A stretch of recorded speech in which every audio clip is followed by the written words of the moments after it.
Hello दोस्तों, welcome to the back new video. इंसान ने आज तक कुछ भी नया करने का ट्राई ही नहीं किया है। ऐसा ही कुछ मानते थे दुनिया के सबसे महान साइंटिस्ट एल्बर्ट आइंस्टाइन। 14 मार्च 1879 जर्मनी के उल्म शहर में एक यहूदी परिवार में पैदा हुए थे सर एल्बर्ट आइंस्टाइन।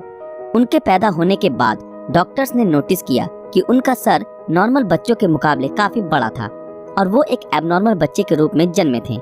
इसके बावजूद भी उनका दिमाग इतना तेज था कि आज के मुकाबले काफी बड़ा था और वो एक एबनॉर्मल बच्चे के रूप में जन्मे थे।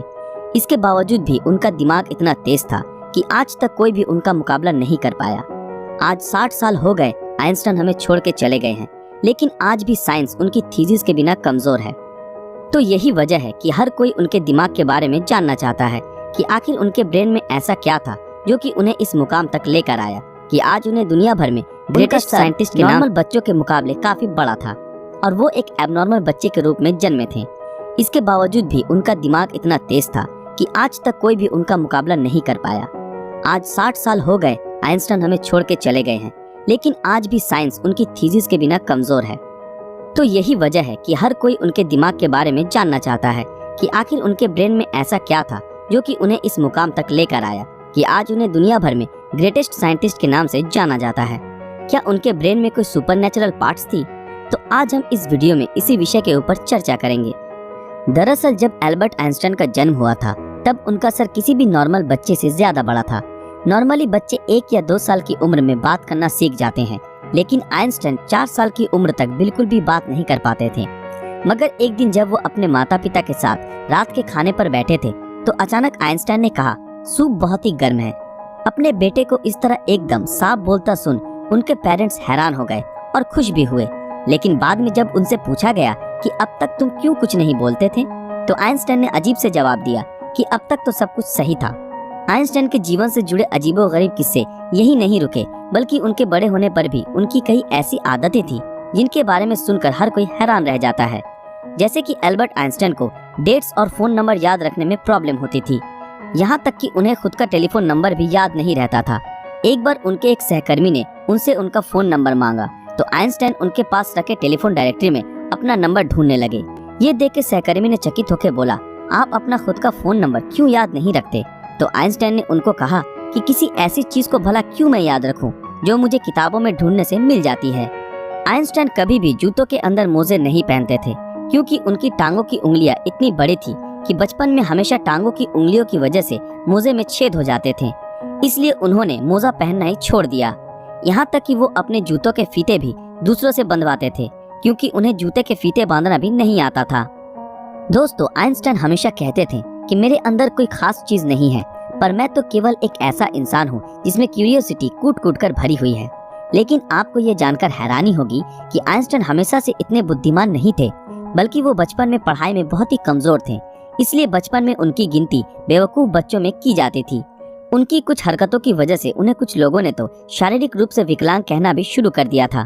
खास करके आइंस्टाइन के टीचर भी उन्हें पसंद नहीं करते थे, क्योंकि वो सिर्फ साइंस और मैथ के अलावा हर सब्जेक्ट्स में फेल होते थे और बचपन से ही आइंस्टाइन को किताबी ज्ञान में कोई रुचि नहीं थी।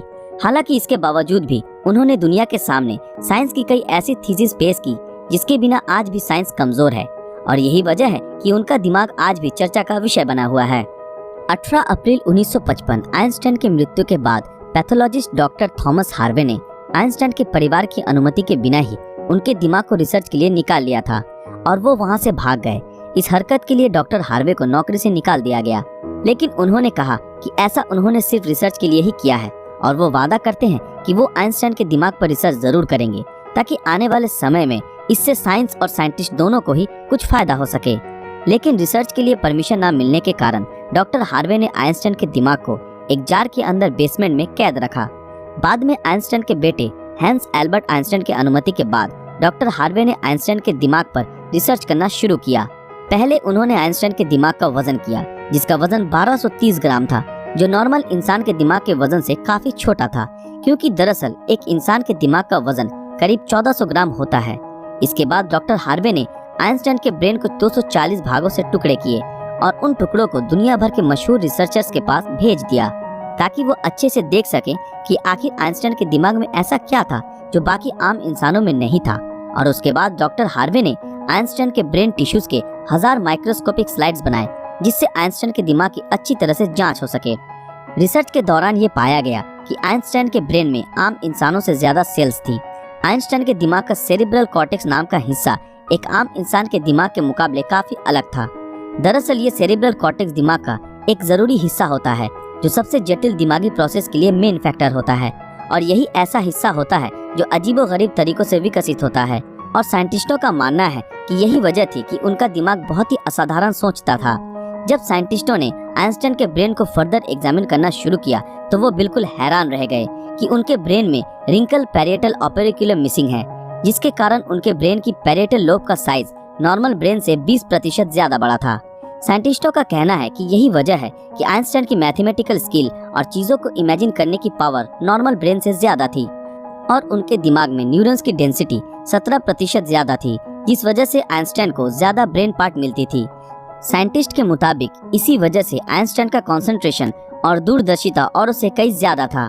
साइंटिस्ट कहते हैं कि आइंस्टाइन के ब्रेन में ज्यादा फोल्ड थी, जो उनकी इंटेलिजेंसी का और एक कारण था।